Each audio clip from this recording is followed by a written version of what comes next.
যে প্রকৃত বন্ধু হয়, যে সত্যিই মন থেকে আমাদেরকে ভালোবাসে, তারা কখনো আমাদের ডানা কাটার চেষ্টা করে না, বরঞ্চ তারা আমাদের ডানা মেলে উড়তে সাহায্য করে। এখন বর্তমানে এই ধরনের বন্ধু পাওয়া খুব দুষ্কর, তাই না? বন্ধু বাছাইয়ের ক্ষেত্রে খুব দেখে শুনে পা ফেলতে হয়। আচ্ছা, অনেক গল্প, অনেক কথা হবে তোমাদের সঙ্গে। তার আগে চলো নিজের পরিচয়টা দিয়ে নিই। নমস্কার, কেমন আছো সবাই? আমি রিমি। আজকে আমার আরও একটি নতুন ব্লগে তোমাদের সবাইকে অনেক অনেক স্বাগত জানাই। আজকের ব্লগটা অনেক দেরিতে শুরু করেছি। গতকালকে হঠাৎ করে ফোনে মেসেজ ঢুকেছিল, আমার ছেলের স্কুলে গিয়েছিলাম একদম সকাল সকাল, সেই জন্য সকালের কাজকর্ম প্রায় অর্ধেক ফেলেই চলে গিয়েছি। এদিকে ঘরের অবস্থা দেখো, যে সমস্ত জামা কাপড়গুলো ভেজা ছিল সেগুলো যেমন মেলা ছিল ঘরের ভেতরে ঠিক তেমনই আছে। ঘরটাকে কোনো রকম সাজও করেছি, মানে বাসি ঘরটা সাজও করে ঝটপট চা খেয়ে তারপর সোনাকে নিয়ে বেরিয়ে গিয়েছিলাম। এদিকে ঘরের অবস্থাও কিন্তু বেহাল, যেখানে যেমন অবস্থায় যা ছিল সেগুলো ফেলে ঘরে দরজা দিয়ে ছুটেছিলাম। যাই হোক, এখন স্কুল থেকে ফিরে এসে জামা কাপড়গুলো সব দড়ি থেকে নামিয়ে নিচ্ছি। এগুলোকে দেবো হচ্ছে বাইরে মেলে।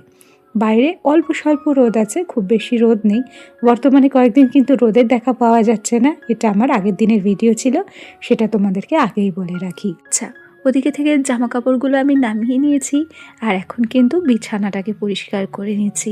একদিন এমন হয় খুব তাড়াতাড়ি সংসারের কাজগুলো কমপ্লিট করতে পারি, তবে একদিন এমনও দিন যায় যেদিন সংসারের কাজ কমপ্লিট করতে মোটামুটি 2-3টে বেজে যায়।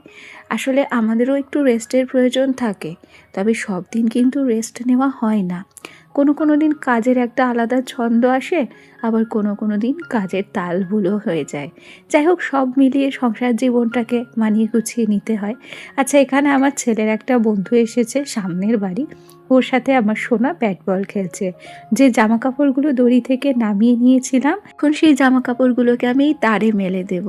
আসলে এগুলো প্রায় শুকিয়েই গেছে, তবে যদি একটু রোদে না দিই তাহলে ভেজা যে গন্ধটা, সেই গন্ধটা ছাড়বে। বেশ কয়েকটা কুর্তি ছিল, সেই সাথে ছিল কয়েকটা নাইটি, সব কিছুই একসাথে কেচে দিয়েছিলাম।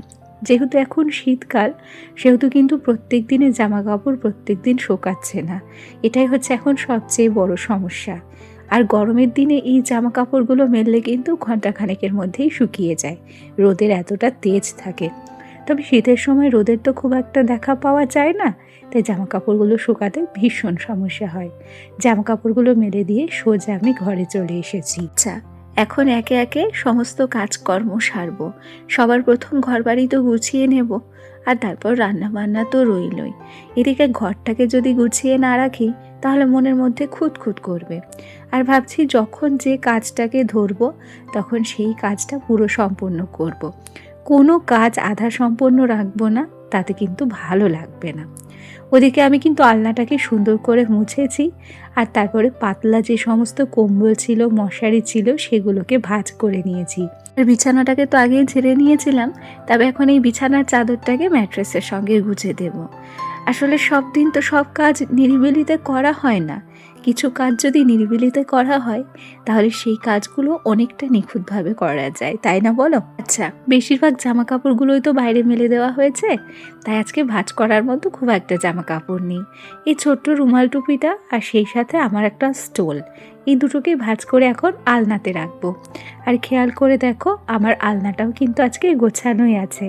আসলে কিছু কাজ অফ ক্যামেরাতেও করতে হয়, না হলে সময়ের সঙ্গে তাল মিলিয়ে চলা যায় না।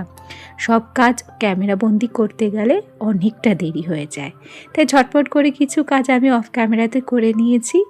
যে সোয়েটারটা বাইরে ছিল সেই সোয়েটারটা আমি এখন ভাঁজ করে নিচ্ছি।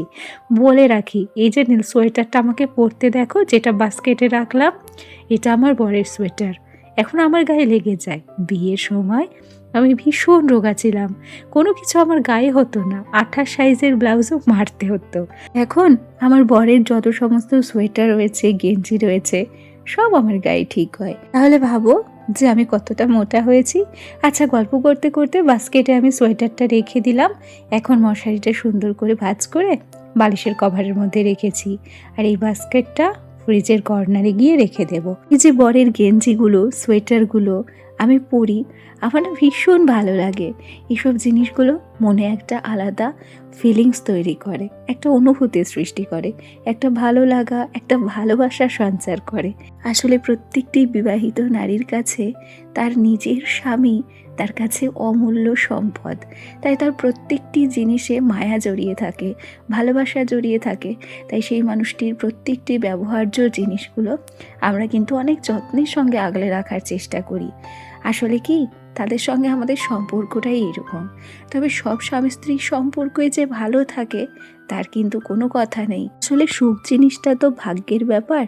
কার ভাগ্যে কি লেখা আছে আমরা তো কেউ জানি না। আসলে এখন ব্যাপারটা কি হয়েছে বলো তো, জীবনসঙ্গী নির্বাচনের ক্ষেত্রে আমরা অর্থের দিকে বেশি ফোকাস করি। তবে জীবনে ভালো থাকতে গেলে অর্থের তো প্রয়োজন আছে, তবে সেই সাথে সুখী থাকতে গেলে একজন চরিত্রবান জীবনসঙ্গীরও দরকার আছে, যার কাছে টাকা কম থাক, তাতে কোনো সমস্যা নেই, তবে তার পাশের মানুষটিকে সুখে রাখার, ভালো রাখার জন্য একটা ভালো মন থাক, তাই না? তবে সেদিক থেকে বিচার করলে নিজেকে সত্যিই ভাগ্যবতী বলে মনে হয়। আমি যে জীবনসঙ্গীটা পেয়েছি সত্যিই অনেক কপাল করে পেয়েছি। না কোনো দিন কোনো কিছুর জন্য সে আমাকে বাধা দিয়েছে, বরঞ্চ সব কিছুর জন্য, সব কাজের জন্য আমাকে উৎসাহ দিয়েছে। যে শুরুতেই বলেছিলাম যে যারা প্রকৃত ভালো মানুষ হয় তারা কখনো আমাদের ডানা ছাঁটার চেষ্টা করে না, বরঞ্চ তারা আমাদেরকে উঠতে সাহায্য করে। আমার বরটাও ঠিক সেরকম। সে আমাকে উঠতে সাহায্য করে, উৎসাহিত করে। আজও পর্যন্ত আমার কোনো কাজে সে কখনো বাধা দেয়নি, বরঞ্চ বিয়ের আগেই নিজেকে স্বাধীন বলে মনে হতো না, তবে এখন নিজেকে স্বাধীন বলে মনে হয়। সে কোনোদিন আমাকে অবিশ্বাসও করেনি জানো, আর এমন কোনো কাজও আমি করিনি যাতে সে আমাকে অবিশ্বাস করবে। আচ্ছা, গল্প করতে করতে অনেক কাজকর্ম করে নিয়েছি। এরপর সোজা চলে এসেছি সন্ধেবেলা 1 কাপ দুধ চা করে নিয়েছিলাম, সেই সাথে নিয়েছিলাম 2টো সুগার ফ্রি বিস্কুট। এই তো সারাদিনের একরাশ কাজের চাপ সেরে এই 1 কাপ চা আমাকে স্বস্তি দেয়, আর এই সময়টা সম্পূর্ণ আমার নিজের বলে মনে হয়। আজকে রাত্রে খাবারে করেছিলাম রুটি, আর সেই সাথে করেছিলাম তরকারি। ফ্রিজে বাঁধাকপি ছিল, বাঁধাকপি, তারপরে হচ্ছে গাজর, আলু, সব কিছু দিয়ে একটু সুন্দর করে ভাজা মতো করেছিলাম। আর বর দেখো বাজার থেকে এনেছিল মিষ্টি, কালো মিষ্টিও নিয়ে এসেছিল, আর সেই সাথে গুড়ের মিষ্টিও নিয়ে এসেছিল। যেহেতু আমি কালো মিষ্টি ভালো খাই, সেই কথা ভাবনা চিন্তা করেই দেখো কত কালো মিষ্টি নিয়ে এসেছে। আচ্ছা, এই পর্যায়ে আমার আজকের ভিডিওটি যদি তোমাদের ভালো লেগে যায় তাহলে ছোট্ট করে একটা লাইক করো, আর সেই সাথে একটা মিষ্টি কমেন্ট করো। চলো আজ তবে আসি, আগামীকাল আবার দেখা হবে নতুন ভিডিওর সাথে। ততক্ষণ সবাই সুস্থ থেকো, ভালো থেকো, টাটা সবাইকে।